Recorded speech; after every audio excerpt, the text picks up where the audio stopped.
네 번째 챕터입니다. 이번 챕터의 주제는 잡초 방제입니다. 잡초 방제의 기술은 왕우렁을 이용한 친환경 제초 방법, 그리고 농약 등 제초제를 이용한 약재를 이용한 제초 방법이 있는데요. 이러한 제초 방법에 따른 이론을 설명을 하였고, 특히 제초제 및 왕우렁이 처리 시 준수사항 및 여러분들의 일종의 실패 사례에 대한 교육을 사진을 통해서 말씀을 드렸습니다. 이러한 사진을 통해 가지고 잡초 방제에 실패가 없기를 바랍니다. 여러분들의 적극적인 영상 시청 부탁드리겠습니다. 고맙습니다.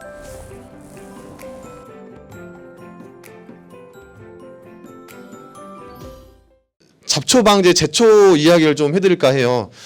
벼농사는 다른 일반 과수나 이런 특용 작물에 비해서 재배 기술이 해가 바뀔수록 그렇게 기술력이 따라오진 않습니다. 이미 50년, 60년, 70년 전에 일본에서 개발된 기술을 저희 국내에 있는 토질에, 품종에, 그리고 소비자 기후도에 맞게 기술을 변형을 시킨 거기 때문에 작년에 비해서 올해가 특별히 다른 기술이 나오고 그런 건 아니지만은 작년에 비춰봤을 때 올해는 여러분들이 특히 이것만큼은 좀 신경을 써 주십사 하는 내용을 중심으로 제가 말씀을 드리겠습니다. 잡초 방제라고 하면 이제 제초제를 이용한 방제, 그리고 이제 친환경적 방제가 있는데 뭐 이런 것도 저희 농업기술센터에서 예전에 많이 시도를 한번 해봤던 거예요. 근데 지금은 딱 두 가지로 정형화되어 있죠. 이제 농약을 이용한 제초 방법, 그 다음에 우렁이를 이용한 제초 방법. 이제 우렁이라고 하면 이제 왕우렁이를 이용을 하는 건데, 이거 우리 국내 제종이 아니라 이제 수입산 왕우렁이를 이용해서 제초를 하는 겁니다. 이제 여러분들 중에서는 친환경 농법으로 농사를 짓지 않더라도 제초만큼은 우렁이를 이용해서 하신 분들 많이 계시죠.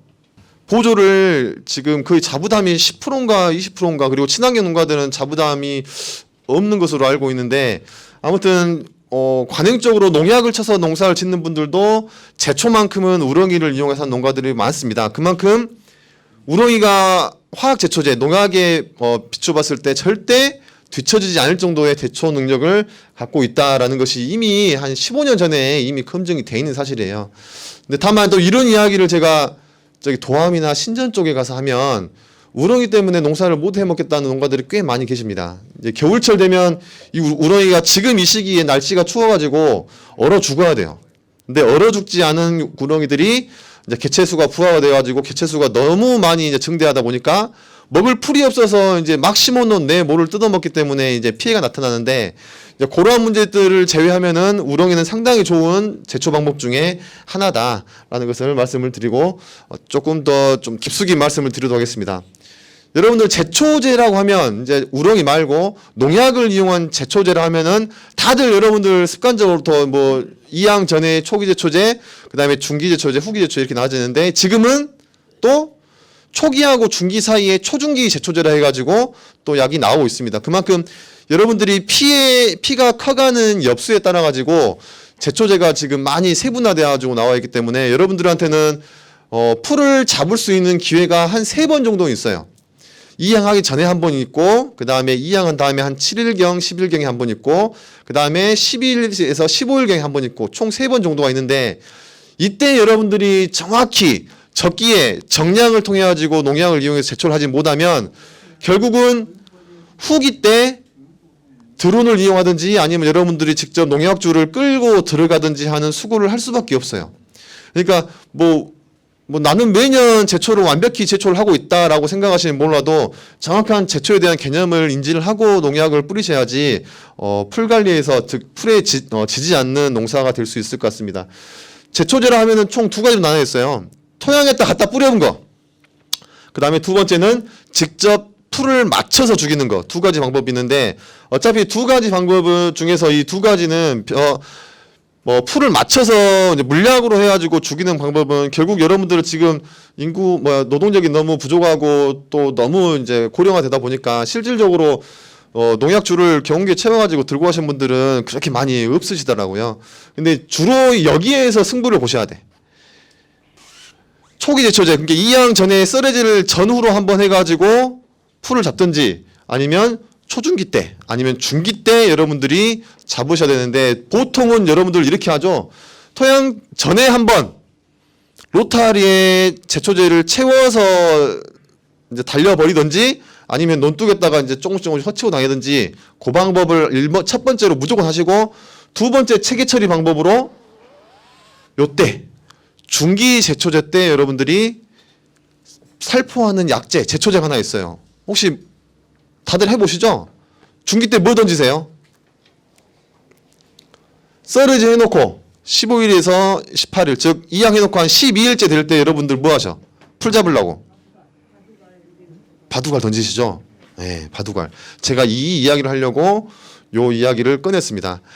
지금은 대부분의 농가들이 이제 중기 제초제를 하기 위해서 이 바둑알로 된 거 이제 크기에 따라 이제 다르는데 이 바둑알 모양이 생긴 발포 정제 들어가면 이제 뭐 이제 거품이 되면서 지가 스스로 돌아다니면서 녹는데 그걸 이용해서 중기 제초 중기 때 무조건 잡으셔야 돼.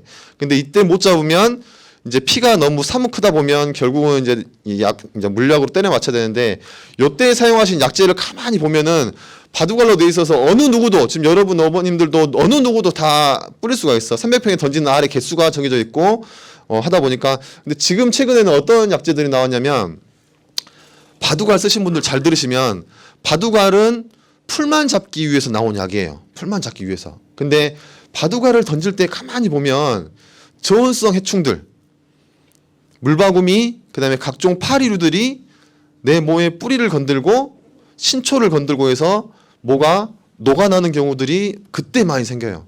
그래서 일부 농약 회사들은 그 던지는 바둑알에다가 살충제를 포함시켰습니다. 살충제.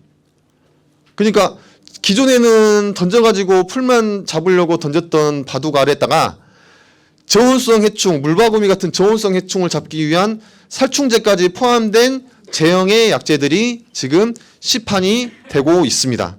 들어보신 분은 없으시죠? 예. 그런 약재들이 지금 나와 있고 지금 보시면 기존에 바둑알만 던졌던 것에 살충제 성분을 합쳐가지고 바둑알하고 똑같은 제형으로 지금 상품화돼가지고 이제 판매를 하기 시작하는 거의 초기 단계예요. 그래서 모든 농약회사에서 이 약재를 판매를 하지 않고 지금 약재명은 제가 지워놨는데 모든 농약회사에서 만들지는 않고 일부 특정 회사를 중심으로 해서 이 선도하고 있는 농약 회사를 중심으로 해가지고 이 약재를 판매를 하고 있습니다. 단가는 지금 기술 개발, 기술 적용, 그다음에 산업화 초기다 보니까 솔직히 좀 비싸요. 지금 여러분들이 성분이 두 가지가 합쳐져 있고 효과가 훨씬 더 좋기 때문에 약간 약재값은 비싼데 여러 회사들이 달려와가지고 이러한 농약들을 만들면 약재값은 떨어질 것 같습니다. 읽어보시면 저온성 해충과 논잡초를 한 번에 방지하고 그다음에 국내 최초로 던지는 제초제가 아니라 던지는 살충제. 그다음에 이제 해충도 논둑에서 바둑알로 던져가지고 이제 방제를 하자라는 개념에서 나온 약재입니다. 이제 기억만 하고 오시면 돼요. 올해 당장 뭐 한방구 정도는 해보실 수 있겠죠. 근데 약재값이 조금 비싸다 보니까 이런 약재들이 있다는 것만 이제 여러분들이 이제 느끼고 계시면 될 것 같습니다. 지금 피는 우리가 심은 뭐보다 훨씬 더 생육 속도가 빨라요. 훨씬 더 빨라요. 그래서 내 논에 있는 뭐만 보고 있다가는 이 피 커가는 걸 못 보고 쳐야 될 시기에 농약을 못 치고 결국은 후기에 여러분들이 논에 농약주를 끌고 들어가는 일까지 생기는데 피는 농약이 초기에 쳐라, 그 다음에 중기에 쳐라, 초중기에 쳐라, 후기에 쳐라는 이유는 피의 엽수가 늘어남에 따라 가지고 약재가 적용하는 범위가 달라요. 이때 적용하는 약재 다르고 이때 적용되는 약재 다르고 이때 피가 더 컸을 때 적용되는 약재가 다르기 때문에 농약방에서는 제일 조금 현명한 농약방 같은 경우에는 차라리 당신네 논에 우점하고 있는 가장 많이 나오고 있는 피를 몇 개 뽑아오라고 하는 게 훨씬 정확합니다. 그래가지고 피의 엽수를 세가지고 2.2엽이다, 2.5엽이다 요것을 보고 제초제를 처방해주는 농약방이 가장 진짜 장사를 잘하는 농약방이에요. 근데 실제 그런 농약방은 없죠. 이 양 언제 했냐 물어보고 이 양 언제 있는 걸 역산을 해가지고 대충 이 양 후 며칠이다 싶으면 농약을 조제를 해줍니다. 제가 우렁이가 막 제초를 하기 시작했을 때 그때가 한 15년 정도 됐는데 그때 우렁이를 이용한 제초 기술을 교육을 하고 다니다 보면 절대 우렁이로는 제초를 할 수 없다는 농어민들이 몇 명 저한테 손가락질을 하세요. 이제 그분들의 논리는 뭐냐? 우렁이가 잡으라는 풀은 못 잡고 내 몸만 피해를 주더라라는 이야기가 주된 이야기예요. 근데 그분들한테 제가 반문을 하다 보면 균일한 썰의 작업을 했느냐, 그리고 충분한 물 관리가 됐느냐, 그리고 우렁이 넣는 양, 넣는 시기가 정확했느냐 이런 걸 다 따져보면 어느 것 하나는 안 맞아. 물 관리가 좀 부족했다거나 아니면 논이 평평하지 않다거나. 근데 이거는 비단 우렁이뿐만 아니라 여러분들이 사용하는 제초제에게도 똑같이 적용되는 부분입니다. 여기 위에다가 제초제만 지어놓고 여기다가 우렁이만 집어넣어도 요거가 다 준용이 되는 내용이고 여기다가 농약을 넣어도 다 준용되는 내용이에요. 우렁이를 이용해서 제초 작업을 할 때도 썰어질 제대로 하셔야 되고 물도 제때 넣어야 되고 우렁이 넣는 마리수 시기 똑같아야 되고 화학 제초제도 마찬가지로 물이 없으면 약이 나와서 절대 안 되고 또 물이 너무 많아도 약이 희석돼서 안 되고 또 담겨있는 물에 제초제가 담겨있는 일수 최소 5일이 안 되면 또 제초 효과가 떨어지고 하다 보니까 이러한 제초 작업을 하더라도 이러한 것을 준수를 충분히 해주시고 제초제를 처리를 했으면 좋겠습니다. 지금 혹시 이제 이러한 것도 다 실패를 해가지고 어쩔 수 없이 이제 이양해놓고 한 달 뒤에 이제 뭐 드론을 이용하든지 아니면 뭐 농약주를 들고 들어가든지 해가지고 제초를 하시는 분들 계세요? 계신가요? 없으시죠? 예. 제가 봤을 때는 이제는 이때까지 여러분들이 피를 못 잡으면 그냥 피하고 내 뭐하고 같이 키울 수밖에 없어요. 이제 어쩔 수 없이 이제 그렇게 이제 우리 벼농사의 이제 흐름이 그렇게 갈 수밖에 없는 시기가 됐습니다. 그러니까 이때만큼은 기회가 3번 있잖아요. 이때 무조건 꼭 잡아주시라는 말씀을 드리고 우렁에 대해서 말씀을 좀 더 드리도록 하겠습니다. 이제 작년에 날씨가 추웠어요. 겨울철. 그리고 올해 날씨도 추운 편에 속합니다. 그래서 지금 논둑 그다음에 논고랑이나 이런 데에서 지금 월동을 하고 있는 우렁이들은 아마 폐사를 할 겁니다. 근데 폐사를 하지 않을 정도의 겨울철 날씨가 따뜻할 경우에는 여러분들 군에서 우렁이 보조로 준다 하더라도 아무리 내 돈 자부담이 얼마 안 들어간다 하더라도 우렁이를 한 해 정도 건너뛰어야 돼요. 넣지 마셔. 우렁이를 안 넣어도 옆에 논에서 들어오고 난리가 아니에요. 그러니까 올해 같은 경우는 괜찮아더라도 겨울철 날씨가 좀 따뜻하다 싶으면 그리고 작년에 내가 우렁이를 인해 가지고 좀 피해를 받다 싶으시면 한 해 정도는 우렁이를 넣는 것을 건너뛰으셔도 상관이 없다. 이게 겨울철 날씨가 춥지 않으면 그 다음 해에 요것들이 번식하는 개체 수가 어마어마합니다. 어마어마해요. 그래서 조금 날씨가 더운 겨울이 지나간다 싶으시면 올해는 딱 2가지를 걱정하셔야 돼. 먹노린지에 대한 피해, 그 다음에 우렁이에 대한 피해가 조금 있을 수도 있겠다라는 생각을 하셔야 됩니다. 해충 중에서 월동을 하는 해충들이 몇 개 있어요. 그 중에 하나가 먹노린지 하나 있고, 그 다음에 우렁이는 해충은 아닙니다만은 우렁이도 월동을 하면 여러분들을 논에 분명히 피해를 입히는 생물 중에 하나라는 것만 알고 계시면 되겠습니다. 우렁이는 솔직히 대부분의 풀은 다 잡습니다. 대부분의 풀은 다 잡고 몇 가지 이제 못 잡는 풀들이 하나 있는데 이게 못 잡는 풀들은 결국은 나중에 이제 그 제초제를 칠 수밖에 없어요. 제초제를 통해 가지고 제초제를 이용해서 제초를 해주시면 좋겠습니다. 이제 우렁이 넣는 시기는 여러분들 다 아시죠? 우렁이 넣는 시기 언제예요? 대충 말해도 이건 다 맞아요. 여러분들이 잘 지키시고 계셔서. 우렁이 언제 넣으세요? 썰어질 해놓고 아니면 이양해놓고.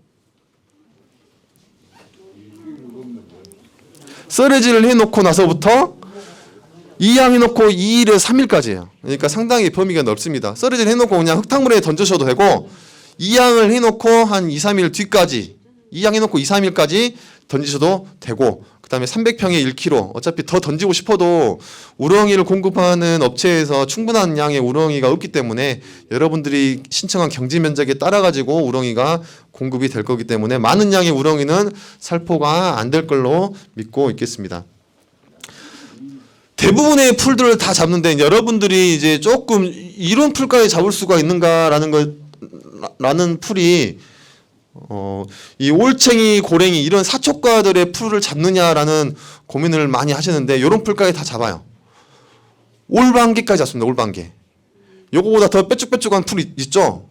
여러분들 이제 요게 한 9월달, 8월달 되면 여러분들 손으로 뽑을 수 없을 정도로 뿌리가 깊숙이 바뀌어갖고 생산량 감소에 큰 영향을 미치는 풀 중에 하나가 이러한 사촉과 종류인데 사촉과 종류에서도 이제 올방개라는 풀까지 우렁이가 잡을 수 있다.